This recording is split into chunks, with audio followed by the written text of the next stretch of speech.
barbaade achi booda itti yaadan ka ogummaa kiyya dhiisi nyaatuma kanarra kan nyaannu fakkeenya tokko sila odoo isiniif ibse wanni an jedhuu barbaadu ifa akka isinii haa ta'uuf jecha namni nyaata tokko yeroo ka qopheessu tahan waan fedha haa ta'u biddeena haa ta'u wadhaba hallicca haa ta'u kan hallicca kan namaaf hin taane tokko yoo sii fidan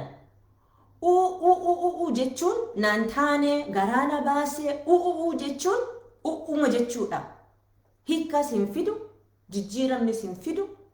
Yoo immoo namni takka eega nyaatee booda jechuu irra hay jedhanii halliccaan kun bar sooqiddaa irra hir'atee foon sirriitti hin bilcheeffamne shunkurtiin kun hin ciramneeyyuu kanaafu namni dhukkubsatee bar jedhanii akkana jedhan yoo ka dubbatu tahan rakkina haala kanatti ifa godhuun hiikallee fiduun ni mala ummata kiyya.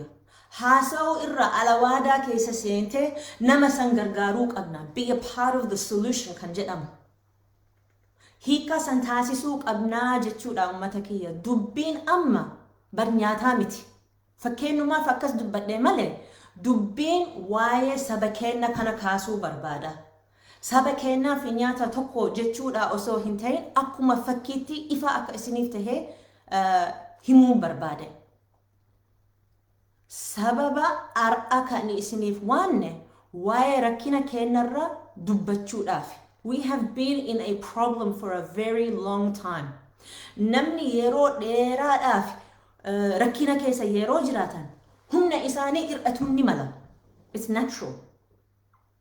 Ammoo yaa ummata kiyya yeroo rakkoo keessatti humna muraasa waan qabneef jecha waan hiika nuu fiduu tahuu keessa tahuu qabdaa malee namni tokko dalagni isaa rakkinuma sitti fiduu qofa yoo tahe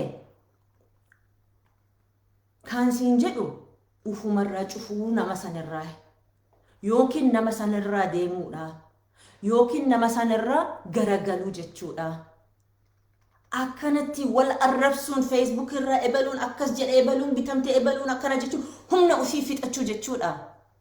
Baga nuu himatte ni beeyna waan haara wallee nuu himuun qabdu ni beeyna ummata kiyya. Ar'a wanni na haasa'uu barbaadu what I want to talk about today is a problem that needs a solution. So solutionii kana hiikaa kana beekuudhaaf duraan dursee rakkoon maal akka tahe irraa walii galuu qabna. Rakkoon heddullee tahuu ni mala. Rakkoon hedduu tahuu jechuun hiikaa heddullee tahuu ni mala. Ammoo maalinni rakkoon sun? Mee rakkoo sanirraa haa dubbannu.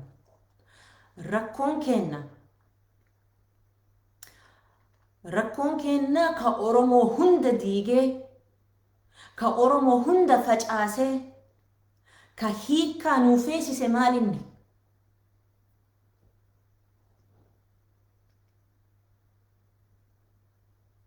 Wanni sun amaanaadha. Trust. Amaanaan keenna, trustii keenna nu jalaa balleeffame. Wal amanuu dhabu ka amma uf keessaa qabnu. It is because badiin guddaa waan nurra dalagameef jechaadha. Madoofnee jirra yaa ummata kiyya. Nuti Oromoo madaa hedduu qabna. Baay'ee nu madeessan. Baay'ee madoofnee jirra. Madaan kun immoo eessarraa burqaa'eme? Diinni keenya osoo gaafatte si garagalchuudhaaf simarra eegalee jedhanii si kijibsiisuun oolan. Rakkoon si hiibar. Sila odoo cal'ifte rakkina kun nutti hin dhufu. Odoo sobamtee akkana si miidhuun qabnu. Jedhanii problema mataa ofirratti garagalchuu wadan. Akkasillee godhuun ool akkasuma godhaa jiran ammallee. Garuu nuti sobamuun qabnu takka bara 2018 2018 keessatti sobamnee lammata sobamuun qabnu. Madaan 2018 sanirra sila haga ammaatitti rakkoon kana hunda amaanaan keenna eega balleeffame irra eegalee jechuudha. Kun dagatamuun qabnu. Namni eega amaanaa kee, amantii kee eega tuffatan booda dubbii biratti seenuu qabnu. Rakkoon kanaadha, rakkoon paartii kanaa hordofti, rakkoon ebaluun bitamtee. Maaf akkas ta'e? Namni amaanaa kenna yoo hin cabsine bakka kanatti hin gahu jechuudha. Har'a asitti hin taanu. Dubbii biratti seenuu qabnu hanga waan sani fix godhuudhaaf, hanga waan san tolchutti. What do you think we should do about it? Samuel Galatoon nu gaafataa jira. Don't worry, sanillee ittuma fufa. Rakkoon maal akka ta'e duraan dursaa isiniif ibsuu barbaadeetiin achi booda hiikatti deemna. Why are you silent for a long time? Lata nu gaafataa jira. Ammaan dura isiniif ibsa ammuma live yoo kasee nu taatan maybe hin dhageenye jechuudha.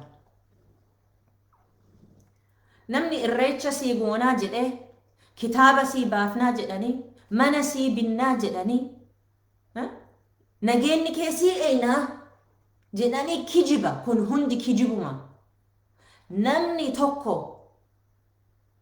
ka itti amanne Oromoo jenne amaana kenna itti kennine odoo hin turin yeroo gabaabuma keessatti amaana kenna hunda nyaate. How namni eega si nyaatee booda ija kamiitiin harka kamiitiin gargaarsa isaanirra argatta? Kuni gargaarsa miti bar gowwoomsa malee. This is why we have trust problems. This is why diinna kenna karaa argatanii nu miidhuu barbaadan. Nu fakkaatee nu miidhan. Akkuma jeedalli goga bineensa ofirraa uffatee nama keessa seenanii waan hunda nyaatan, amma garuu nu fakkaatee nu miidhe hin danda'u. Oromoon cittee naan jedhani. Oromoon adda baatee, Oromoon cittee, Oromoon bitamtee bla bla bla kana hunda. Yoo naga baga jedhaanii baran. Oromoon yoo akkas ta'e cituun jechuu miti yaa ummata kiyya. Cituu jechuu miti uf garsiisuu jechuudha. Uf garsiifattee malee hin cinne bar Oromoon. Oromoon fuula ofii, bifa ofii nu garsiifatan malee akka badaatti fudhatu hin qabnu. Akkuma namni ati beeytu ka waliin jiraattu, ka waliin taphattu, ka waliin guddatte, ka naggaada waliin gootan akka garagalanii waan biraa jedhanii sii dubbisan. Akkuma garagalanii ammallee sitti deebi'uun ni malan. Ati hin beeytu anillee hin beeynu, ammoo kanu beeynu uf beekuu qabna. Kanaafuu Oromoon cittee, Oromoon akkana taatee jechuun gadduun qabnu. Har'a dura wanti biyya keessatti deemaa jiru Oromoon harki guddaan abiyyiitti amanan, isaatti amannee, ija keenna jennee, Oromoo keenna jennee, dhiiga Oromummaa isaa bilisatu nuu fida jennee hawwina isa jaalanne irraa hirkanne. Akkasiimi. Waan mallaqaan madaalamuu hin dandeenye isatti kennine. Waa'ee wal amanuu kana irra wanti nurraa gahe wanti xiqqaa miti. Yoo namni tokko nama miidhe yeroo hundaa namni hundu akkasumatti nama miidha namatti fakkaata. Nobody trusts anybody. Akkasiimi. Exactly. Amma gaafiin guddaa garuu madaa kana irra beekumsa kana magaddisiisu kana irratti akkamitti fayyinaa? Akkamitti fayyinaa? Akkamitti wal fayyisnaa?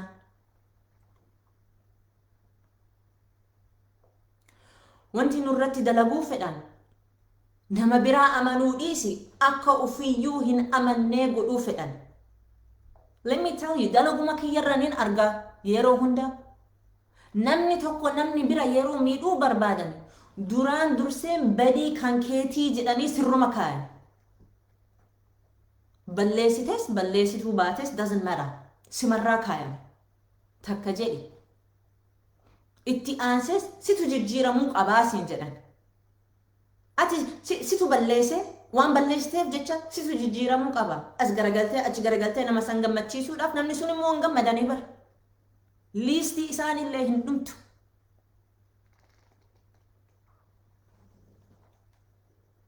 Wanni san yoo dalaguu dhabee maal godhani si fakkaata? bakka maraatutti si kaayani. Ati maraattee jirta. Ati uf wallaate. Ati hin beektu. Ati odoo beekumsa qabaatte akkana hin taatu. Ati gowwaadhaa jedhanii si kijibsiisani. Biyya China keessatti mootummaa gammachuu yoo sirraan qabaanne barsin ajjeesan. Hidhattillee galchuu dhiisanii barumsatti si eegalani. Barumsa kamii jedhimee na gaafadhu. Barumsaan ka sammuu nama dhiquutti si galchan. Si ajjeesu irra skuula sanitti si erganii sammuu kee eega sirra dhiqanii waggaa meeqa dhiqanii booda achi booda si gallakkisanii deeman. South Africa keessatti gaafa Nelson Mandela waggaa 27 hidhaa keessatti isa hidhan ka isa qaban sammuu isaanii dhiquu dadhaban. Maaliif uf beeke waan fedhan haa godhan. Namichi sun uf hin wallaalle. Nutis yaa Oromoo kiyya waan inni fedhe haa ta'u whatever happens uf dagatuu hin qabnu. Akkas ta'uu hin qabnu. Akkamitti abdachuu dandeenne? Maal jennee hawwanna? Wanti biyya keessa deemaa jiru wanti nama dhukkubsu wanta jedhamu hin jiru. Garuu isaanuu ka barbaadan kanuma fedhani bara. Mootummaan pilaanni isaaniif biyya keessatti sagalee kenna ajjeesuu hidhuudhaaf. Easy. Warra alaa jiru hoo? Mootummaa biyya sun shokkootanii bara. Sagalee akka qabdan dhageessifatan. Oromoon tun diaspora ima calliftii jedhanii eeganii callisuu dhabne. Ima dubbanne. Achi booda garagalanii abshir magaaluma isaanii keessa seenanii yaada isaanii jijjiiranna. Maalini jechuudha yaada jijjiiru dheengadda Oromoo jennee tokko taane nu hundi bilisoomsuu qabnaa jennee dhaabanne. Amma namni sitti dhufe hoo simo qofa bilisatti baafnaa sii fi maatii kee bilisatti baafnaa jechuun nama kee dagachuu jechuudha. Takka eega saba ofii gattee booda beekadhu booda uf gatuufillee deemaa jirta. Si arrabsuufi miti. Dhugaa dubbachuudhaaf. Yeroo gariin dhugaa dubbachuu hedduu nama aarsa.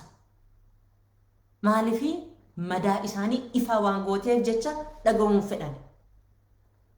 Waan duraan si ibsee sanitti deemnaati maraattuudhaati hin beektu. Atuyyuu gowwaadha. Atuyyuu bitamtee jirtaatiin jedhan.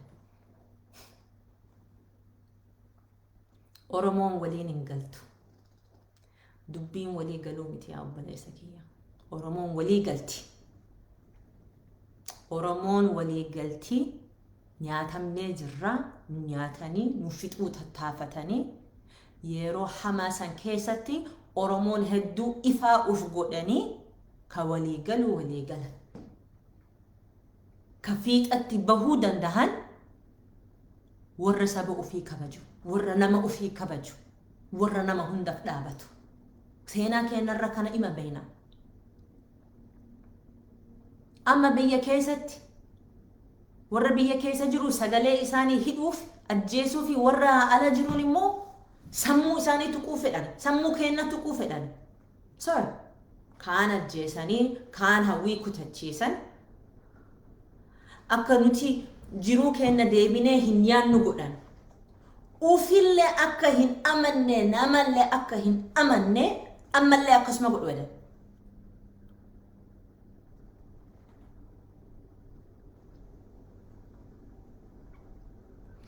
Abdii keenya kutachiisuu dalagaa isaaniiti. Kana hin ta'us jechuu qabna. Brainwashing kana diduu qabna. Hiikkaan isaa maalire? Akkamitti dinnaa kana hunda? Wanti an akka gaaritti isin dhaamuu barbaadu. Waan asitti isin waameef dhaamsa kiyya isinitti dabarsuudhaaf. Har'a qofaa miti irra deebi'eetiin isin yaadachiisa. Amma as gubbarraa argaa jira namni hedduu. Toltu maaliif akkana hin goone? Ebaluun maaliif akkana hin goone? Maaliif akkana goone? Quba gama kiyyatti akeekaa jirtan. Namni dhuguma yoo ka dalagu ta'e nama biraan gaafatu ufuma isaa dalagaa malee nama biraan gaafatu.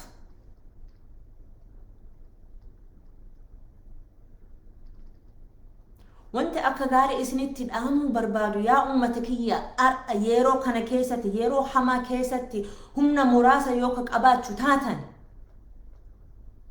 kasitti madaayee kan namni gariin ka'uyyuu dadhabee maaluma godhuu dandeessan jettan yoo nu gaafatan uf eeggannoon baay'ee barbaachisa.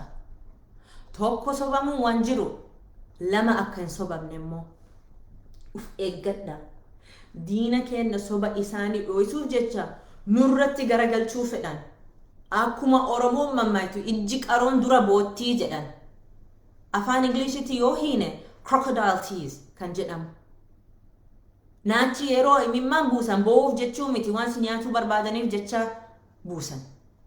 Nuti argaa jirraa bar. Badii ufii dalaga nuti as deebisuu fedhan. Kun ajaa'ibaami. Isaan gatiin kenna gadi buusanii ilaaluu fedhan. Nuti ammoo gatii ol kenna kaasnee uf ilaaluu qabna. Garuu we need to say no waan isaan irraa jiru kana. Ufafuu deemuu qabna. Dheengadda qeerroon akkasuma godhan. Oromiyaa keessa didda bifa hedduutiin argaa jirra. Qeerroo fi qarreen keessattuu ammallee nu onnachiisan. Riski fudhatan. Risk. Facebook irraa dhufu waa barreessuun riskii miti bar. Nuuf dhaabatanii plaani biyya sun magaalaa gudditti keessa dhaabanii harka balleessan. Maaf akkas godhani? Harka qullaa qawwee alaatti magaalaa gudditti keessatti seena ajaa'ibaa hojjetan. Because why? Because they took action. Akka hoogganatti uf lakkaayanii ka'anii wama godhuu danda'an godhan.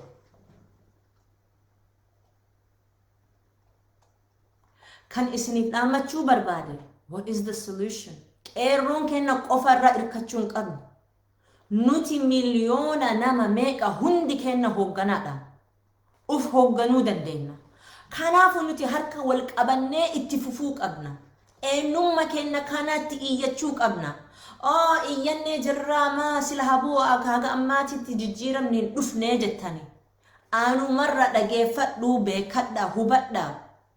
Sagalee keessan ol ka'uun akkana. Mootummaa taankii ka qabu rifachiiftan. Taankii nama harka qullaa dura dhaabatuun rifannoo jechuudha. Sodaa jechuudha. Si sodaachisuuf miti ufuma sodaatanii akkas godhan jechuudha.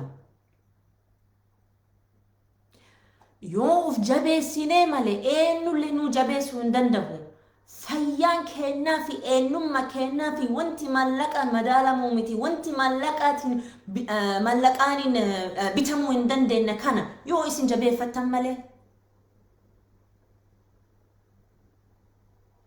Abdiin kutatina. Yoo ka abdii kutachuu taatan they win. Garagalanii rakkoo yoo sirraa fidoo edaan dhaabi. Jettee dubbii duratti deemuu qabda. Deebi'uu qabda. Eenyummaa kenna akka hin tuqamne. Dhaamsa an isiniif qabuun uf eeggannoo kana wanni an isiniif dhaamuu biyya alaa irra haa ima eenuu danda'a. Uf hin xiqqeessina. Uf hin cal'isiisina. Diinni kenna bar ar'aa miti bar kanutti dhufe. Waggaa 200 olii nu cal'isuu tattaafatan dadhaban ammallee carraa isaanii dadhabsiisu argannee jirra.